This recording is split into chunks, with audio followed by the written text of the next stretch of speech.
ఒక్కొక్కసారి కళ్ళకి ఇట్లా నీళ్లు పడబడ్డ రాలిపోతూ ఉంటాయి.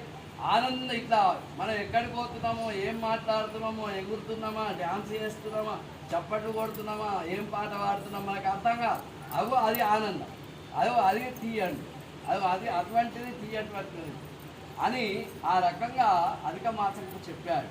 చెప్తావా అధిక మాసం అన్నది ఇవన్నీ నాకు నిజమే మంచిగానే ఉన్నది కానీ మనం నేనేం చేయాలి. అందుకని నీకు చెప్తున్నా, ఇప్పటి నుండి నీకు నా పేరు పురుషోత్తమ మాసం అని ఈ అధిక మాసం అది ఏ నెల అయినా రాని అని మనకు జ్యేష్ఠ మాసం నుంచి ఆశ్వయుజ మాసం వరకే మనకు అధిక మాసాలు వస్తాయి. జ్యేష్ఠం, ఆషాఢం, శ్రావణం, భాద్రపదం, ఆశ్వయుజం అంతే. మన కార్తీకం, మార్గశిరం ఇవి రావు. ఈ నెలలే వస్తుంటాయి. మీరు కాల్స్తే గమనించుకోండి, ఇవన్నీ లెక్కలు అన్నారు. అయితే ఏ మాసం వచ్చినా దానికి అధిపతి నేనై ఉంటా. పురుషోత్తమ మాసం అనే పేరుతో పిలుస్తారు నిన్ను.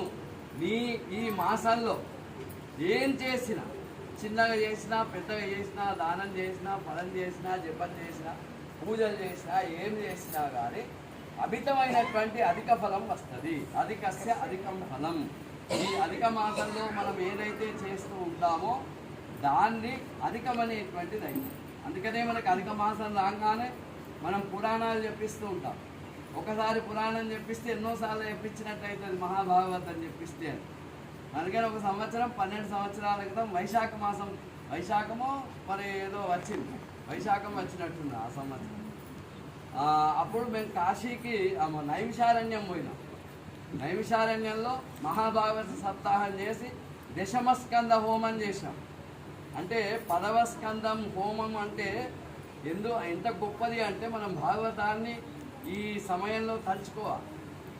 ఎందుకంటే మనం భాగవతాన్ని ఒక శ్లోకం కానీ ఒక వాక్యం కానీ తలుచుకుంటే మొత్తం పురాణం అంతా చదువుకున్నాం. దశమస్కందం అంటే సాక్షాత్తు ఆ శ్రీకృష్ణుడు, ఆ విష్ణుమూర్తి యొక్క స్వరూపమే దశమస్కందం. అటువంటి దశమస్కందంలో దాన్ని ప్రతి ఒక్క శ్లోకానికి అక్కడ హోమం అనేటువంటిది చేశాం. ఇక్కడ నైమిషారణ్యం అంటే అంత గొప్పదైనటువంటిది మనకు ఈ అధిక మాసం. అందుకని అటువంటి గొప్పదైనటువంటి మాసాల్లో మనం చిన్నగా దానం చేయి. ఇప్పుడు జ్యేష్ఠ పున్నమ వస్తున్నది. జ్యేష్ఠ పున్నమ ఈసారి చాలా గొప్పది. అధిక మాసంలో జ్యేష్ఠ పున్నమ. ఈసారి సత్యామృతాలు ఆనాడే వీలైన నాళ్ళు వేసుకోండి. ఓపిక ఎండకు భయపడుతున్నా, లేకపోతే సామూహికంగా ఎక్కడ ఒక చోట పెట్టుకుందామని నాకు అనిపిస్తున్నది. కానీ మన అందరి అభిప్రాయంతో ఎంతమంది అయితే అంతమంది మనం చూద్దాం. ఒకవేళ 30వ తారీఖు నాడు మనకు మే 30 అధిక జ్యేష్ఠ పుణ్యం అవుతుంది. ఓపిక ఉంటే ఆలోచిద్దాం. ఇంకా మనకు ఇంకో 10 రోజుల టైం ఉన్నది. ఆ లోపల మనకి ఎవరికైనా ఆలోచనలు మంచిగా వస్తాయి. 5 10 మందిలో కలిసి ఎక్కువ మనకు 100 పోవద్దు, మనకి ఏం చేసుకోవాలి. అట్లా అనుకోని చేసుకుందాం. లేకపోతే ఎవరిళ్ళలో వాళ్ళకి ఓపిక ఉన్న వాళ్ళు చేసుకుంటాం. అంత గొప్పదైనటువంటి ఈ అధిక మాసం, పురుషోత్తమ మాసం. ఇది మనకు 12 అధ్యాయాల కథ ఉన్నది. ఇది మొత్తం దీనికి ఇదేంటంటే ఉపోద్ఘాతం ఎందుకు వచ్చింది. అయితే అప్పటి నుంచి ఈ పురుషోత్తమ మాసం అని ఈ అధిక మాసానికి పేరనేటువంటిది వచ్చింది.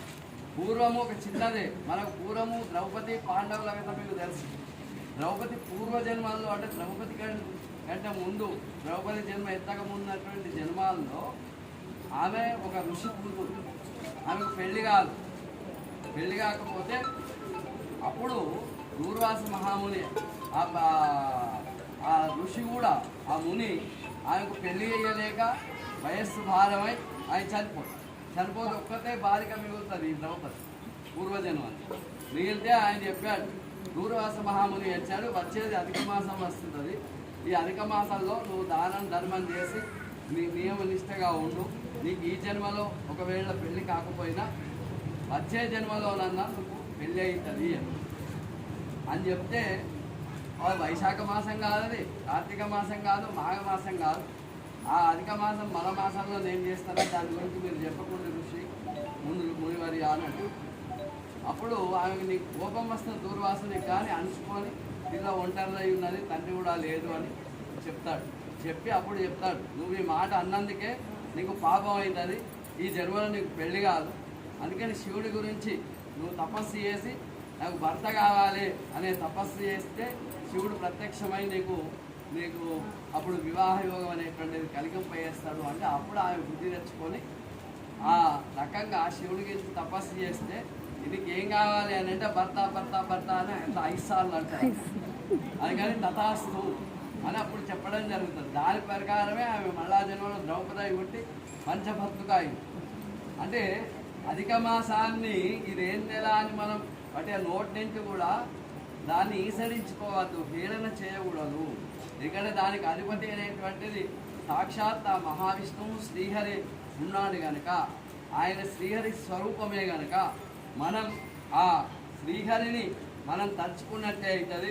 అధిక మాసంలో మన అందుకనే 11 3 33 మనకు ఒక్కొక్క సంవత్సరంకు 11 రోజులు మిగులుతున్నాయి కనుక 3 సంవత్సరాలకు 33 రోజులు అంటే మనకు దీని ప్రకారం నెల రోజులే వస్తుంది. కానీ ఆ 3 రోజులు మనకు ప్రతిదానికి తిథులు ఏష్యం పోతాయి, తిథి ద్వయం అవుతుంటుంది.